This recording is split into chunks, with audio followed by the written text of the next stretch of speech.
అలసిన మీ శరీరానికి శక్తి, బలం, ఆరోగ్యం కావాలా? Second shilajit resin.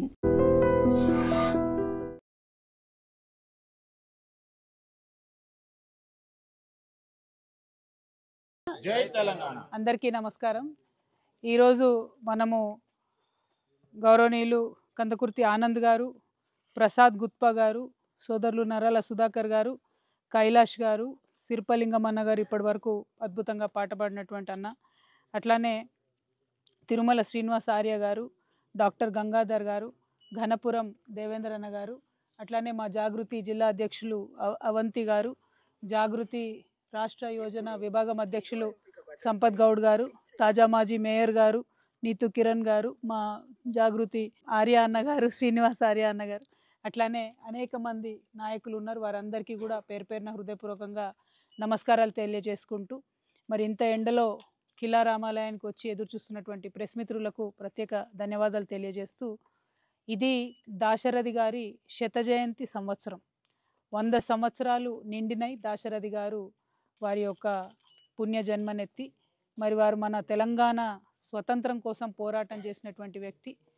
నిజాం రాష్ట్రంలో జరుగుతున్నటువంటి అకృత్యాలను ఎండగడుతూ అనేకమైనటువంటి పోరాట విధానాలను ఎంచుకొని పోరాటం చేసినటువంటి మహనీయుడు. ఆయన కళాన్ని జుల్పించి ప్రజలందరినీ కూడా ఆ కాలంలో జాగృతం చేసినటువంటి వ్యక్తి.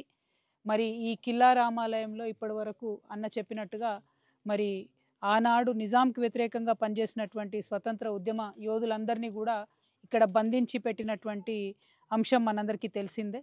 దాశరథి గారిని, వట్టుకోట ఆల్వార్ స్వామి గారిని ఇద్దరిని కూడా ఒకే బ్యారాక్లో పెడితే, మరి అన్న చెప్పినట్టుగా ఆజాన్ బహుడైనటువంటి వట్టికోట భుజాల మీద ఎక్కి దాశరథి గారు నా తెలంగాణ కోటి రతనాల వీణ రాసింది మన నిజామాబాద్ గడ్డ అని మనందరం కూడా గర్వంగా అనేక సార్లు చెప్పుకున్నటువంటి సందర్భం. మరి ఆ సీన్ మొత్తం రీక్రియేట్ చేయాలి. ఈ కిలా రామాలయం జైల్లో దాశరథి గారి ప్రతిమను, వట్టికోట ఆల్వార్ స్వామి గారి ప్రతిమను, అట్లానే గోడ మీద నా తెలంగాణ కోటి రత్నాల వీణ రాసి, మరి ఆనాడు నిజాం సైనికులుగా కూడా వేషధారణ ఉన్నటువంటి వాళ్ళన్నీ కూడా రెడీ చేపించి పెట్టడం జరిగింది. అట్లానే దాశరథి గారి విగ్రహాన్ని కూడా మరి ఇక్కడ ఈ మధ్యలో ఉన్నటువంటి మండపంలో పెట్టి, ఈ ప్రాంగణం అంతా కూడా నిజామాబాద్ జిల్లాలో ఉండేటటువంటి కవిమిత్రులకు, రచయితలకు, అట్లానే తెలంగాణ ఉద్యమకారులందరికీ కూడా ఇది ఒక మంచి స్థానం కావాలి, ఇక్కడ నుంచి చైతన్యం పుట్టాలనేటటువంటి సదుద్దేశంతో కేసీఆర్ గారి ప్రభుత్వం ఉన్నటువంటి సందర్భంలో ఇక్కడ డెవలప్మెంట్ కార్యక్రమాలని చేపట్టడం జరిగింది. పర్సనల్గా ఎమ్మెల్సీగా కూడా నేను నా ఎమ్మెల్సీ ఫండ్స్ నుంచి కూడా ఒక 40 లక్షల రూపాయలు ఇచ్చి ప్రత్యేకించి మొత్తం కూడా ఎక్కడెక్కడైతే లీకేజెస్ ఉన్నాయో వాటిని ఫిక్స్ చేసి చేయడం జరిగింది. సరే, అనుకోకుండా మా ప్రభుత్వం మరి మారిపోయినటువంటి సందర్భంలో ఇక్కడ శత జయంతి సంవత్సరం వచ్చింది.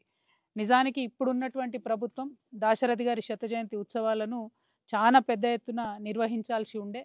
మేము గత కొన్ని నెలలుగా గుర్తు చేస్తున్నాం ప్రభుత్వానికి. కౌన్సిల్లో కూడా ఎమ్మెల్సీగా నేను చాలాసార్లు మాట్లాడాను.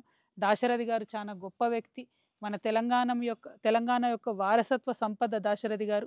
వారిని వదిలేయొద్దు, వారు చేసుకున్నటువంటి, వారు రాసినటువంటి అనేకమైనటువంటి రచనలను గుర్తు చేసుకోవాల్సినటువంటి సందర్భం, వారి పోరాట స్ఫూర్తి గుర్తు చేసుకోవాల్సినటువంటి సందర్భం అని పదే పదే ప్రభుత్వానికి చెప్పినా కూడా దున్నపోతు మీద వానబడ్డట్లు ఉన్నదే ఈ ప్రభుత్వానికి తప్పితే కనీసం తెలంగాణ సోయి అనేటటువంటిది లేదు అన్న విషయం మరొకసారి స్పష్టంగా రుజువైతున్నది. నిన్నగాక మొన్న బిరుదరాజు రామరాజు గారిది కూడా శత జయంతి సంవత్సరం జరిగింది. దాన్ని కూడా ఈ ప్రభుత్వం పట్టించుకోలేదు. ఇప్పుడు దాశరథి గారి శత జయంతి సంవత్సరం జరుగుతుంది. మరి అనేక సార్లు గుర్తు చేసినా కూడా పట్టించుకుంటలేదు. మా జిల్లాకు, మన నిజామాబాద్ జిల్లాకు బాగా అవినాభావమైనటువంటి సంబంధం దాశరథి గారికి ఉంది కాబట్టి మా గుండె కొట్టుకుంటుంది. మేము పదే పదే రిక్వెస్ట్ చేస్తున్నాం. జిల్లా కలెక్టర్ గారికి కూడా మళ్ళొకసారి రిక్వెస్ట్ చేస్తున్నాం. జూలై 22వ తారీఖు నాడు దాశరథి గారి జయంతి ఉత్సవాలు ఉంటాయి. కనీసం ఆ రోజన్నా, లేకపోతే ఈ నెల వచ్చే నెల అన్నా కవిమిత్రుల్ని పిలిచి సన్మానం చేస్తారా, లేకపోతే దాశరథి గారి స్పిరిట్ ప్రతిబింబించే విధంగా కార్యక్రమాలు ఎట్లా రూపకల్పన చేస్తారన్నటువంటిది జిల్లా కలెక్టర్ గారు కూడా చాలా సీరియస్గా తీసుకోవాల్సిందిగా ఈ సందర్భంగా మేము విజ్ఞప్తి చేస్తూ ఉన్నాం. మేము ప్రభుత్వాన్ని డిమాండ్ చేస్తూ ఉన్నాం. దాశరథి గారు మన తెలంగాణ మట్టిలో పుట్టినటువంటి మాణిక్యం. ఆయన అనేకమైనటువంటి సినిమా పాటలు కూడా రాసిండ్రు, స్వతంత్ర ఉద్యమంలో కూడా పాల్గొన్నారు. అనేక రకమైనటువంటి కవితా రూపాలను, నవలలను, నవలికలను ఆయన యొక్క ప్రతిభ అన్నది ఇంత అంత అని చెప్పలేనటువంటిది. అవన్నిటినీ కూడా ఇప్పటి తరానికి పరిచయం చేయాల్సినటువంటి బాధ్యత మాత్రం ప్రభుత్వం మీద ఉంటుంది.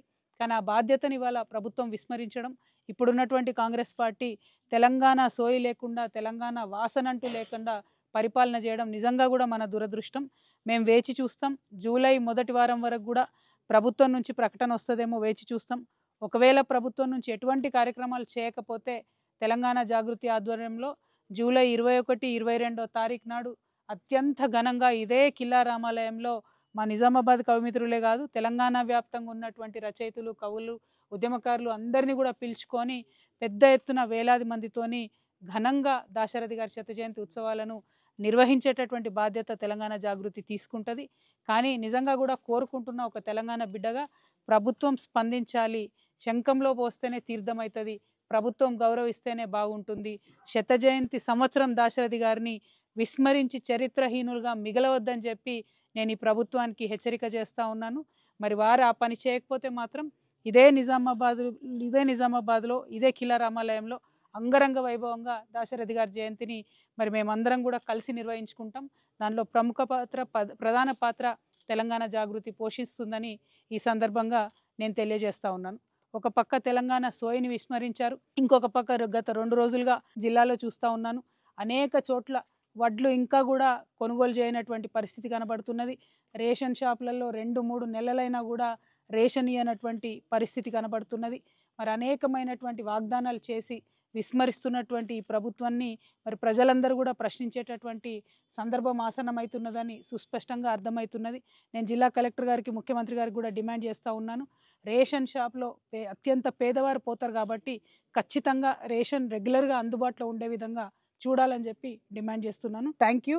జై తెలంగాణ. జై తెలంగాణ. జై తెలంగాణ. జై తెలంగాణ.